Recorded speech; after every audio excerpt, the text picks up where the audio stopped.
No, Kodak, you're not. Oh my Kodak. On February 15th, 2026, Kodak Black walked into a Pizza Hut expecting nothing more than a routine food pickup. He was accompanied by Miranda Johnson, the mother of two of his children, and the setting appeared calm and ordinary. The restaurant was quiet, with minimal customers and dim lighting that gave no hint of tension. Kodak looked relaxed, dressed casually, moving like any other customer waiting for an order. But the moment the cashier recognized him, everything changed instantly. The employee pulled out a phone and began recording in excitement. That single action transformed the interaction from a normal transaction into a public spectacle. Kodak's demeanor shifted immediately, from calm to alert. Rather than engage, he began stepping backward toward the exit. His reaction was not loud or dramatic, but it was decisive. To him, being filmed without permission in a public place carried risk. The cashier quickly realized the situation had gone too far. Their voice turned apologetic, almost desperate, asking him not to leave. After a brief pause, Kodak chose to return and finish the interaction peacefully.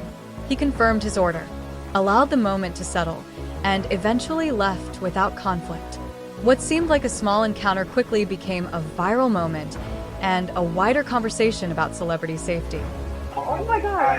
No, Kodak, you're not. Oh my Kodak. Many observers believed Kodak's reaction could only be understood through his life experiences. He was raised in Pompano Beach in public housing, growing up in poverty under the care of a single Haitian immigrant mother. From a young age, he faced difficult circumstances that shaped his view of the world.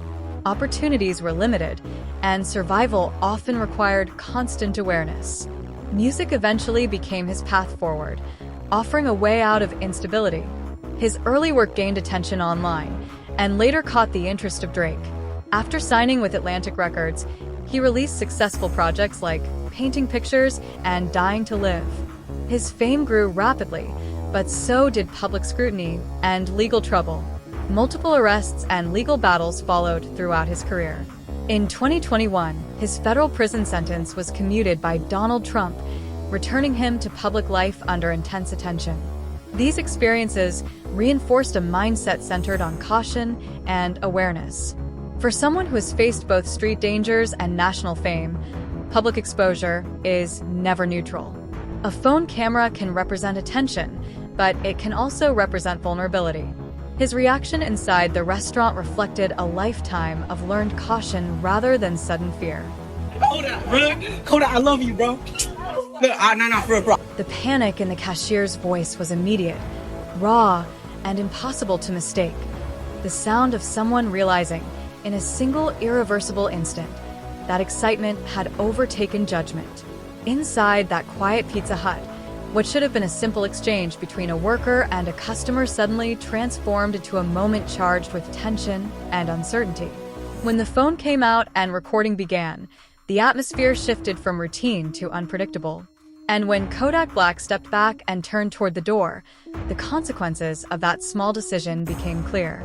The cashier's voice, once energetic, became apologetic, almost pleading, asking him not to leave. That desperate sincerity, not the recording, not the attention, is what made him pause. After a brief moment of silent calculation, he returned to the counter, confirmed his order, and allowed the situation to calm. But to understand why a camera in a fast food restaurant could trigger such caution, you have to step far beyond that single interaction and trace the long road that shaped his instincts. His story begins in Pompano Beach, where he was born into circumstances defined by poverty, instability, and constant awareness. Raised in public housing by a single Haitian immigrant mother, his childhood was not structured around comfort or security, but around adaptation and survival. The environment offered few safe pathways forward and even fewer guarantees. Opportunities were limited, expectations were low, and danger was often close enough to feel normal. By the time many children are learning routine and trust, he was learning vigilance. School did not provide an escape. Discipline issues and legal trouble followed him early, reinforcing a sense that stability was something distant rather than accessible. Yet amid those pressures, music became both refuge and direction. Writing lyrics offered a way to transform lived experience into expression, to shape chaos into something meaningful. Early online attention eventually reached major industry figures, including Drake, whose recognition helped propel Kodak into a new level of visibility. After signing with Atlantic Records, he released commercially successful projects such as Painting Pictures and Dying to Live, transforming from a regional artist into a nationally recognized figure. But visibility did not bring the sense of safety many imagine fame provides.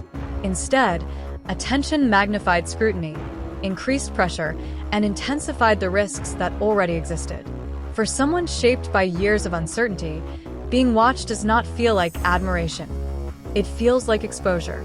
That psychological framework explains why a simple phone camera in a public place can carry deeper meaning. His reaction inside the restaurant was not sudden paranoia, but the continuation of a mindset built over years of navigating environments where awareness is protection and hesitation can be costly. What appeared to observers as a small interaction was, for him, another moment requiring evaluation, restraint, and control. Bro, I'm gonna serve you food.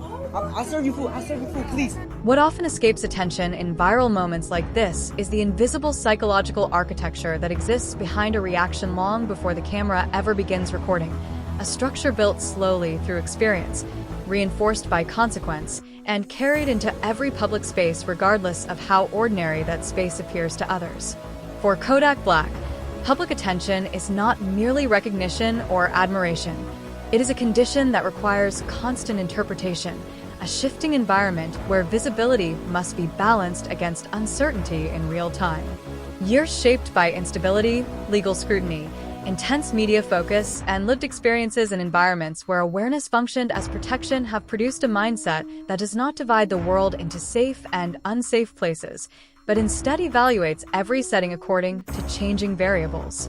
To an outside observer, a fast food restaurant is predictable, routine, structured around simple transactions and brief interactions. But for someone whose life has repeatedly intersected with volatility, predictability is never assumed. It is verified moment by moment. Every unfamiliar glance carries informational weight. Every raised phone introduces the possibility of amplification. Every shift in tone or posture becomes data to be processed. This continuous evaluation does not emerge from fear alone. It emerges from pattern recognition shaped by history. When exposure has repeatedly produced risk, vigilance becomes habitual rather than deliberate. The hesitation witnessed in that moment, the brief retreat toward distance, and the measured return after reassessment were not contradictions, but sequential steps in a cognitive process designed to preserve control over an unpredictable environment. Modern celebrity culture intensifies this process by collapsing the boundary between private presence and public broadcast. A single recording can circulate globally within minutes, transforming a local interaction into shared knowledge across audiences whose intentions cannot be known. What begins as spontaneous enthusiasm can unintentionally function as a signal that extends far beyond the physical space where it originated. Location, timing, companions, and context become publicly accessible information without the subject's participation in that decision. For individuals who exist within networks of attention that operate at digital speed, the consequences of exposure cannot be contained once initiated. Awareness, therefore, becomes not an emotional reaction but a strategic posture, a form of behavioral discipline that governs how one moves through spaces that others experience, without calculation. This posture is further shaped by collective memory within the culture surrounding contemporary hip-hop, a memory formed not through distant history but through recent, deeply felt events that continue to inform how visibility is interpreted. The killing of PNB Rock at Roscoe's Chicken and Waffles remains one of the clearest demonstrations that ordinary locations do not guarantee ordinary outcomes, transforming a routine outing into a permanent reference point for discussions about exposure and safety. Similar losses involving Pop Smoke and Drakeo the Ruler reinforce a pattern in which public visibility intersects with irreversible consequence, embedding caution into the behavioral norms of artists who have witnessed how quickly attention can shift from admiration to vulnerability. These events function not merely as tragedies remembered, but as lessons internalized, influencing how risk is perceived in environments that appear harmless to those outside that experience. Within this broader framework, Kodak's reaction in that restaurant becomes less an isolated moment and more a reflection of accumulated context. His initial withdrawal represented assessment rather than avoidance. His return represented recalibration, once perceived risk diminished. His willingness to engage respectfully afterward demonstrated agency rather than surrender to fear. Viral footage captures only the visible tension. It cannot capture the reasoning that produced it, the internal negotiation between caution and composure that unfolded within seconds. In the digital era, where attention travels faster than intention and where presence can be converted into content without warning, individuals who live under constant observation must negotiate exposure continuously, even in spaces designed for routine interaction. The significance of the encounter, therefore, extends beyond a single individual or location. It illustrates a broader transformation in public life itself. Ordinary environments no longer guarantee ordinary experiences for those whose visibility operates at scale, and for individuals shaped by histories where awareness has repeatedly functioned as protection, vigilance becomes not an attitude, but a translation of survival into everyday behavior, a quiet discipline carried into each moment where recognition and risk coexist.